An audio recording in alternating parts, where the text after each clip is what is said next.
మాట్లాడడానికి బీజేపీ అధికార ప్రతినిధి సంగప్ప గారు ఉన్నారు.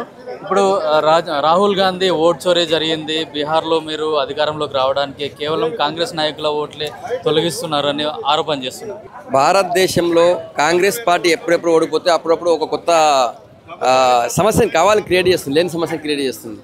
రాహుల్ గాంధీ గారు ఓట్ చోరీ అని ఈరోజు స్టార్ట్ చేసినారు అంటే మరి గతంలో వాళ్ళు కూడా కొన్ని దశాబ్దాల పాటు కాంగ్రెస్ గవర్నమెంట్ ఉండే కంటిన్యూషన్, అప్పుడు వాళ్ళు ఏం చేసినట్టు అంటే ఈరోజు కర్ణాటకలోని సెంట్రల్ బెంగళూరు లోక్సభలోని మహాదేవపుర అసెంబ్లీ కాన్స్టిట్యున్సీ గురించి ఆయన ప్రస్తావిస్తున్నారు.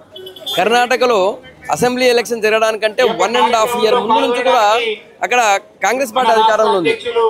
మరి కాంగ్రెస్ పార్టీ అధికారంలో ఉన్నాక అక్కడ అధికారంలో కాంగ్రెస్ ఎలక్షన్ కమిషన్కి ఎక్కడ కూడా సెంట్రల్ గవర్నమెంట్ నుంచి అధికారులు ఉండరు, రాష్ట్ర ప్రభుత్వ అధికారులే వాడుకుంటుంది. మరి రాష్ట్ర ప్రభుత్వం వాళ్ళ చేతిలో ఉంది, రాష్ట్ర ప్రభుత్వ అధికారులు వాళ్ళ దగ్గర ఉన్నారు. ఇలాంటి సందర్భాల్లో వాళ్ళు కావాలని చెప్పి ఈరోజు లేనిది ఒక సృష్టించి కావాలని చెప్పి వాళ్ళు చేస్తున్నారు తప్ప ఏం లేదు. ఎక్కడ కూడా ఎలక్షన్ కమిషన్ చాలా బాగుంది. నిజానికి ప్రపంచ దేశాల ముందు భారతదేశాన్ని అస్థిరపరచడం, తక్కువ చేసి చూపడమే రాహుల్ గాంధీ లక్ష్యం.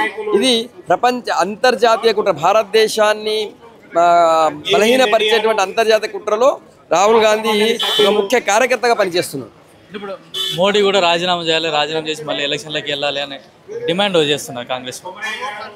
ఇప్పుడు మోడీ గారు ఎందుకు రాజీనామా చేయాలంటున్నా నేను, కాంగ్రెస్ పార్టీ అధికారం ఉంది కాబట్టి అక్కడ కర్ణాటకలో వాళ్ళు రాజీనామా చేయాలి. ఎందుకంటే అక్కడ రాష్ట్రంలో కాంగ్రెస్ అధికారం ఉంది, అక్కడ అవకాశాలు జరిగిందని చెప్తున్నారు కదా, సో వాళ్ళు రాజీనామా చేయాలి. మోడీ గారు రాజీనామా అడిగే హక్కు లేదు, నైతిక హక్కు లేదు. భారతదేశ ప్రజలందరూ కూడా తీర్పిచ్చారు. ఈ తీర్పులో భాగంగా మోడీ గారు ప్రధానమంత్రి అయ్యారు. నువ్వు ఎన్ని ఓడిపోయిన ప్రతిసారి ఏదో ఒకటి ఫస్ట్ టైం ఈవీఎం అన్నారు, ఇప్పుడు ఓటు చోరీ అంటున్నారు. మీరు ఎన్ని నక్కజిత్తులు వేసినా కూడా కాంగ్రెస్ జీరో కావడం ఖాయం భారతదేశం. మన హైదరాబాద్లో కూడా పాత బస్సులు కూడా చాలా దొంగ ఓట్లు ఉన్నాయి. రోహింగ్యాలు కూడా వచ్చి ఇక్కడే ఉన్నారు అక్రమంగా.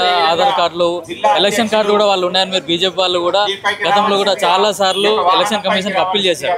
కానీ అట్లాంటి ఏమి జరగకుండా కూడా వీళ్ళు ఎలక్షన్ కమిషన్ మొత్తం బీజేపీకి తొత్తుగా మారిందని విమర్శిస్తున్నారు. నేనేమంటున్నాను, అక్కడ కావాలని చెప్పి వాళ్ళ ఓటమిని జీర్ణించుకోలేక వాళ్ళు మొన్న ఈవీఎం అన్నారు, ఈవీఎంది చెల్లలేదు కాబట్టి మళ్ళీ తీసుకొచ్చారు. కానీ ఒకటి వాస్తవం, భారతదేశంలో అక్రమంగా చొరబాటు జరిగినాయి. ఆ రోహింగ్యాలంతా ఇప్పుడు మెల్లమెల్లగా మొత్తం భారతదేశంలో విస్తరిస్తుంది. వాళ్ళకి కాంగ్రెస్ పార్టీ దగ్గరుండి, లేకపోతే కాంగ్రెస్ పార్టీ అనుబంధ పార్టీలను కూడా దగ్గరుండి వాళ్ళకి ఇది ఇప్పిస్తున్నాయి, voter ID card, Aadhaar card అని ఇప్పిస్తున్నాయి. దాని మీద మేము కంప్లీట్ చేస్తున్నాం. అది చెప్పని రాహుల్ గాంధీ చెప్పాలి. మరి అదేందుకు చెప్తలేడు? వెస్ట్ బెంగాల్లో లక్షలాది మంది రోహింగ్యాలు వచ్చారు, అది చెప్తలేడు.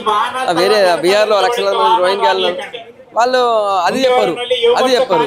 కానీ సజావుగా ఎలక్షన్ జరిగిన దగ్గర కావాలి బద్నాం చేస్తారు అంతే.